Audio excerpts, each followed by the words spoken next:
विश्व भर में आज एक अभियान चला हुआ है भगवान श्री राम जी के नाम।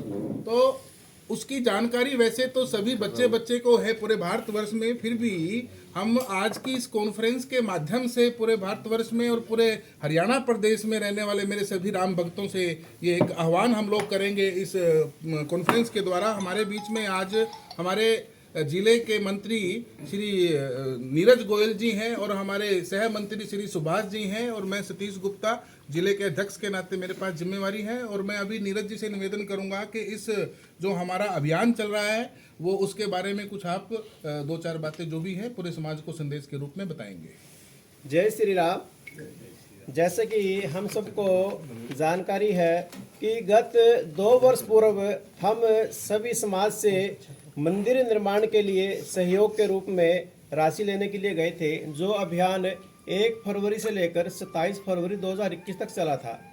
हम सब के सहयोग से मंदिर अब बनकर तैयार हो गया है। ये हम सब के लिए बड़ी खुशी की बात है। और इसके लिए गत पिछले 500 वर्ष तक कितना बड़ा समाज का संघर्ष हुआ है हम सबको इसकी जानकारी है। कितने साधु समाज, कितने संत इसके अंदर शहीद हो गए हैं, ये हमारे लिए बड़ी उसकी बात थी। लेकिन जिस प्रकार से यह कार्य निरंतर आगे बढ़ता गया, अब मंदिर जो बनकर तैयार हुआ है उसके लिए श्री राम जन्मभूमि तीर्थ क्षेत्र के आह्वान पर 1 फरवरी से और 1 जनवरी से लेकर 15 जनवरी तक यह अभियान प्रारंभ हो गया है। इसके लिए हमारे करनाल जिले के जो 423 गांव हैं, 423 गांवों के अंदर हमारी टीमें गठित हो गई हैं और समाज के सहयोग से आज करनाल जिले के अंदर लगभग 400 गांवों के मंदिरों के अंदर कलश की स्थापना हो गई है, जिसके लिए करनाल जिले की प्रमुख 12 टीमें बनी है। उसके आगे जो हमारे करनाल जिले के 49 खंड हैं और उसके बाद 12 नगर, जिसके अंदर 6 हमारे नगर घरोंडा के अंदर हम बस्ती मानते हैं। ऐसी असंध नगर के अंदर 6 बस्तियां हैं और करनाल जिले की हमारी 44 बस्तियां हैं। ऐसे पूरी बस्तियां मिलकर जितनी भी हमारी टीमें बनी है, इस काम के लिए हम 1 जनवरी से लग गए हैं हमारे सभी कार्यकर्ता और हर घर तक यह अभियान प्रारंभ हो गया है। और उसकी इतनी खुशी है समाज के अंदर, जैसे कलश स्थापित हुए हैं। कई गांवों से ऐसा संदेश आ रहा है कि जैसे उन गांवों तक कलश नहीं पहुंचा, तो हमारे कार्यकर्ताओं के माध्यम से संदेश आ रहा है कि हमारे गांव में कलश की स्थापना नहीं हुई है। तो भाई साहब, हमारा आपसे आग्रह है कि हमारे गांव में भी कलश की स्थापना हो जाए। ऐसे कार्य हमारे चल ही रहे हैं। और जो मैं अपने समाज को भी, अपने हिंदू सारे समाज को यही अपना आह्वान करता हूँ कि इस अभियान में हम बढ़ चढ़ कर भाग लें। और जो है 22 जनवरी का प्रभु श्री राम मंदिर का जो प्राण प्रतिष्ठा का कार्यक्रम होगा, हम सब वहाँ पर नहीं जा सकते। और मेरा सबसे यह निवेदन है कि 22 तारीख को हम अपने गांव को, अपने मंदिर को, जो हमारा बस्ती के अंदर मंदिर है, उसी को अयोध्या मानकर हम उस दिन वहीं पर सीधा कार्यक्रम देखें। जो कार्यक्रम हमारा 11 बजे से लेकर 1 बजे तक सीधा प्रसारण चलेगा और उस निमित्त हम मंदिरों को भव्य तरीके से सजाएंगे। ऐसा मेरे समाज के सभी बंधुओं से और जो मंदिर की जो हमारी समितियां है उन सब से मेरा निवेदन भी है। और ऐसी योजना बन भी गई है हमारे जिले के अंदर। सभी मंदिरों की जो समितियां हैं, प्रधान हैं, उन सब ने हमें आश्वासन भी दिया है कि हम मंदिरों को भव्य तरीके से सजाएंगे। ऐसे ही जिले के जो स्कूल हैं, नगर के अंदर जो बाजार हैं, मुख्य जो बाजार हैं, वहाँ की जो समितियां हैं, बाजारों के अंदर उनके भी जो प्रतिनिधि हैं, उनसे भी मुख्य रूप से बातचीत हुई है कि जो मंदिरों को और बाजारों को बहुत भव्य तरीके से सजाकर इस काम को, जो 500 वर्ष बाद वास्तव में जो दीपावली ये आ रही है, पूरे समाज के अंदर इतना जोश है कि जिसके हमारे पास आज शब्द भी नहीं है।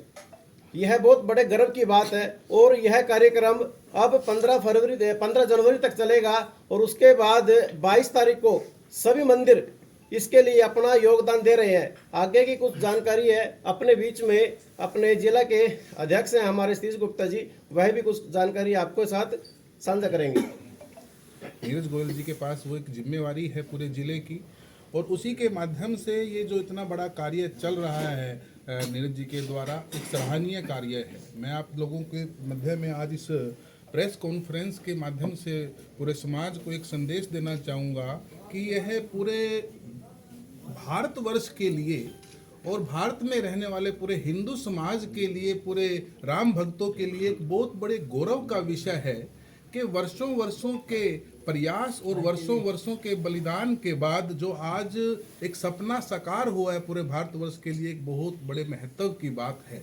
इतने बड़े बलिदान के बाद जो भगवान श्री राम जी का मंदिर, जिसका निर्माण कार्य पूर्ण होने जा रहा है, और उस मंदिर में आने वाली 22 तारीख को भगवान श्री राम लला जी की मूर्ति का जो स्थापना कार्यक्रम है, जो प्राण प्रतिष्ठा का कार्यक्रम है, वो भी एक पूरे समाज के लिए बहुत बड़े गौरव की बात है। और उसी आह्वान को लेके, उसी संदेश को लेके आज ये प्रेस कॉन्फ्रेंस भी की जा रही है कि आने वाली 22 तारीख को 11 बजे से 1 बजे तक का जो प्राण प्रतिष्ठा का कार्यक्रम है, वो 2 घंटे हमारे जीवन के बहुत बड़े महत्व रखने वाले 2 घंटे हैं। तो हम सब का फर्ज बनता है, हमारी जिम्मेवारी बनती है कि उस 2 घंटे को हम अपने लिए भी, अपने मित्रों के लिए भी, अपने परिवार के लिए भी, अपने सगे संबंधी के लिए भी, अपने पड़ोसियों के लिए भी एक आह्वान करें, उनको एक जाके संदेश दें कि हमारे जीवन में ये जो 2 घंटे आ रहे हैं, भगवान जी का इतना बड़ा शुभ कार्य हमारे जीवन में देखने को मिल रहा है, तो हमने उस 2 घंटे को बचा के कोई भी कार्य करना है उसको छोड़ के सिर्फ उस दिन हमने उस प्राण प्रतिष्ठा का कार्यक्रम में अपनी हिस्सेदारी बढ़ानी है, अपनी हिस्सेदारी को शामिल करना है। और वो जो कार्यक्रम है अयोध्या जी में होने वाला 22 तारीख को 2 घंटे का, कोई भी संभव नहीं है कि सब लोग अयोध्या में जाके साक्षात उस कार्यक्रम को देख लें। इसीलिए एक व्यवस्था बनाई गई है पूरे विश्व भर में, जितने भी चैनल हैं सभी चैनलों के द्वारा सीधा प्रसारण उस दिन उस कार्यक्रम के लिए दिखाया जाएगा। तो हमारा जो अभियान चल रहा है, अक्षत पूजन और अक्षत वितरण का जो कार्यक्रम चल रहा है, उसका अभिप्राय सिर्फ एक ही है कि हम लोग एक निमंत्रण के रूप में घर घर जाके वह एक संदेशा दे रहे हैं कि आने वाली 22 तारीख को 11 बजे से 1 बजे तक हमने अपने वो 2 घंटे बचा के रखने हैं। कोई भी ऐसा प्राणी ना रहे जो वो भगवान जी का साक्षात कार्यक्रम देखे बगैर छूट जाए। यही एक आह्वान हमारा है पूरे विश्व भर में, पूरे भारतवर्ष में, पूरे हरियाणा प्रदेश में। और करनाल टीम के द्वारा जो कार्यक्रम चल रहा है कि करनाल जिले का भी कोई परिवार, कोई राम भक्त ऐसा ना रहे जो उस कार्यक्रम को देखने से छूट जाए। तो हमारा अक्षत पूजन और अक्षत वितरण का जो कार्यक्रम है वो एक संदेश के रूप में है कि घर घर जाके हमारी टीम के सदस्य उस संदेश को लेके जाएंगे और घर घर जाके अलख जगाएंगे। भगवान श्री राम का मंदिर बन गया है और अब ये हमारे जीवन का एक बहुत बड़ा सौभाग्य है कि हमारे जीवन काल में उस मंदिर में प्राण प्रतिष्ठा हमारे आंखों के सामने होने जा रही है।